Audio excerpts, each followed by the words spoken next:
জেলা বিএনপির সাবেক সাধারণ সম্পাদক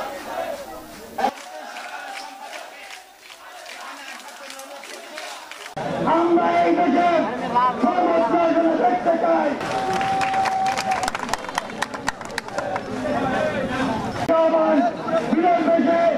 বাংলাদেশের ফিরে দীর্ঘ 15 দিন আমাকে রাখা হয়েছে। ভাই আমার সাথে ছিল, তাদেরও একই অবস্থা হয়েছিল। নাস্তিককরণ দেশ থেকে পুনর্গঠন করার জন্য আমি সব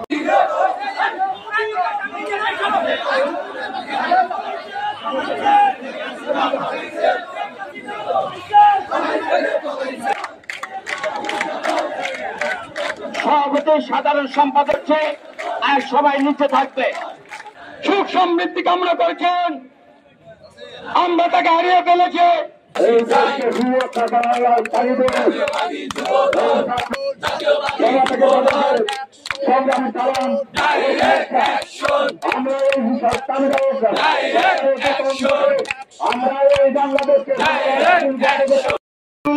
উদ্দেশ্যে বলতে চাই, আপনাদের কেউ আপনাদের উপরে কোনো গ্রাস করে নাই, সেহেতু আপনারা আমাদের আওয়ামী লীগের দালাল হইতে হয়ে এই সরকারের তত্ত্বাবধায়ক সরকারের বিরুদ্ধে মিছিল মিটিং করেছে, ভারতের মাধ্যমে বাংলাদেশে ষড়যন্ত্র করছে। এই ষড়যন্ত্রের প্রতিবাদে আজকের এই বিক্ষোভ সমাবেশে উপস্থিত রয়েছেন। এই জাতীয়তাবাদী পরিবারকে সজাগ থাকতে হবে। আজকে ষড়যন্ত্র চলছে, দিতে পারি নাই।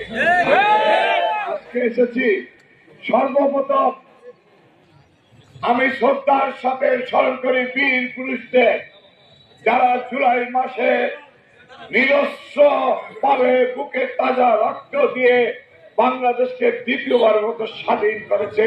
সেই সমস্ত শহীদ ভাইদের আত্মার মাগফিরাত কামনা করছি। আমি শ্রদ্ধার সাথে স্মরণ করে দীর্ঘ 17 বছর বিএনপির যে সমস্ত নেতা কর্মীরা গুম বুকের তাজা রক্ত দিয়ে নুরে আলম সহ যে সমস্ত ভাইরা এই দুনিয়ার থেকে বিদায় নিয়ে গেছে, তাদের আত্মার মাগফিরাত কামনা করি। আমি শ্রদ্ধার সাথে স্মরণ করি যারা গুম খুন হয়েছেন, বিভিন্ন ভাবে নির্যাতন হয়েছেন, এই বিএনপি পরিবারের সদস্য বৃন্দ, তাদেরকে শ্রদ্ধার সাথে স্মরণ করি। ভাইরা আমার, বিএনপি তো ক্ষমতা নেই, এদেশের ছাত্র সমাজ সঙ্গে বিএনপি যে আন্দোলন করেছে, সেই আন্দোলনে আমরা অন্তর্বর্তীকালীন সরকার চেয়েছি, সরকার প্রতিষ্ঠিত হয়েছে। এখন এই খুনি হাসিনা পালিয়ে গেছে যে সরকার, জনগণ উত্তাল সাগরবতের প্রতিবাদে যে সমস্ত এই তরুণ সমাজরা বিদায় করে দিয়েছে বাংলাদেশ থেকে, খুনি হাসিনার কিছু প্রেতাত্মারা রয়ে গেছে ষড়যন্ত্র করার জন্য। তারই অংশ হিসাবে গতকালকে এদেশে হিন্দু সমাজ ভাইরা আমার না বুঝে না শুনে কয়েকজন আওয়ামী লীগের, যিনি পৌর কমিটির দপ্তর সম্পাদক এবং ছাত্রলীগের কয়েকজন লোকের পরামর্শক্রমে তাদের প্ররোচনায় যারা এসেছেন, তাদেরকে আমি একটি কথাই বলি, এখানে হিন্দু মুসলমান কোনো তফাৎ নেই। আপনার দখল করবেন না। আমরা ভোলাবাসী, আমরা ভোলাতে পাশ করি, আপনারা আমাদের ভাই, আমরা আমাদের ভাই। কেন এই ডিভাইডেডটা করেন? এটা দ্বিতীয়বারের মতো আর করবেন না।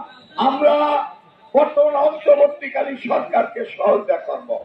আজকে এই 15 আগস্ট একটি জালিম সরকারের থেকে বাংলাদেশ মুক্ত হয়েছে। বিএনপি নেতৃবৃন্দ, ছাত্র দল, যুব দল, কৃষক দল, স্বেচ্ছাসেবক, প্রথমেই মহান আল্লাহ তাআলার দরবারে আবার শুকরিয়া আদায় করছি। আল্লাহ অসীম রহমত তাহলে এই দেশের এই পরিবর্তন হতে পারত না। আজকে আমরা স্বাধীন দেশ, মুক্তভাবে কথা বলতে পারছি, প্রেস ক্লাবের সামনে এসে দুটি কথা বলতে পারছি, এটা আল্লাহর রহমত ছাড়া কিছু নয়। আমরা 17 বছর ধরে যুদ্ধ করেছি, আমাদের অসংখ্য লোককে হারিয়েছি, অসংখ্য লোক আজকে পঙ্গু হয়ে আছেন, তাদের কথা স্মরণ করতে হয়।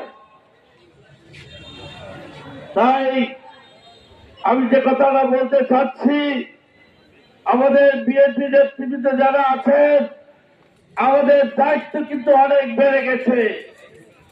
এই দেশকে রক্ষা করতে হবে, এই দেশকে এগিয়ে নিয়ে যেতে হবে।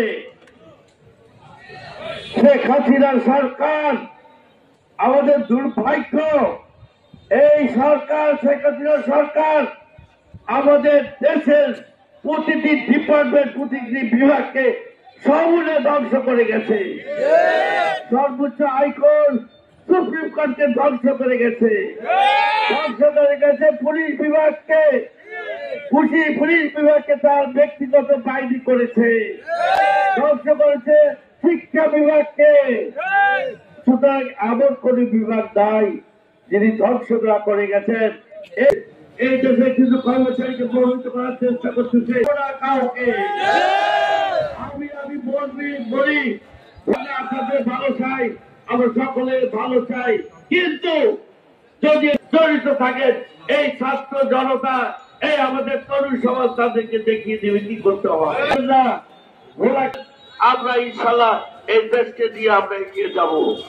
বাংলাদেশে আসছে আরো একটি এ ধরনের ষড়যন্ত্র রুখে দিতে হবে। প্রিয় বন্ধু আমার, আরেকটি কথা বলতে চাই, এই সরকার অর্থাৎ সাবেক যে পরাজিত সরকার, সেই সরকার হিন্দু সমাজকে ঢাল হিসেবে ব্যবহার করে, বলির পাঠা করে আবার এই দেশে ষড়যন্ত্র করতে চায়।